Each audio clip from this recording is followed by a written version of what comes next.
বাংলা ব্যাকরণ কাকে বলে? বাংলা ব্যাকরণ হলো বাংলা ভাষার সঠিক ব্যবহার ও গঠনবিধি শেখার নিয়ে। আমরা যখন বাংলা ভাষায় কথা বলি, লিখি অথবা পড়ি, তখন যেন কোনো ভুল না হয়, ঠিকভাবে বলতে পারি, তার জন্য কিছু নিয়ম কানুন মেনে চলতে হয়।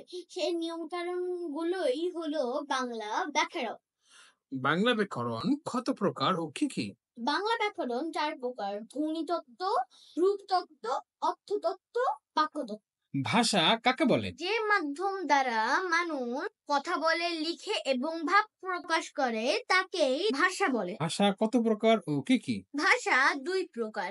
একটা হচ্ছে তো মৌখিক আর আরেকটা হচ্ছে তো লিখিত। তো মৌখিকের মধ্যেও ২ টা আছে। সেটা হচ্ছে তো চলিত, আঞ্চলিক।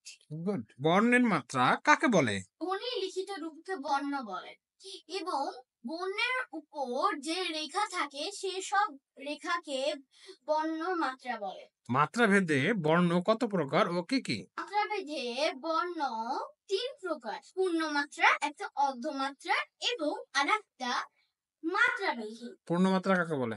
সব বর্ণের উপর পুরোপুরি রেখা থাকে সেসব বর্ণকে পূর্ণমাত্রা বলে।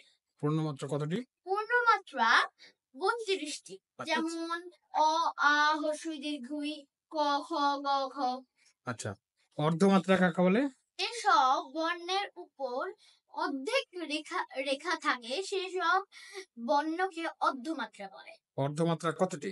অর্ধমাত্রা ৮টি: টি, খ, গ, ন, থ, ধ, ফ, তালব্য শ। মাত্রাহীন বর্ণ কাকে বলে? এসব বর্ণের উপর কোনো রেখা থাকে না, তাকে মাত্রাহীন বর্ণ বলে। মাত্রাহীন বর্ণ কতটি? মাত্রাহীন বর্ণ ১০টি: কি কি? এ, ওই, ও, ওই, য়, ঙ, খণ্ডাক্ষর, উন্মেষর, বিসর্গ। Very good.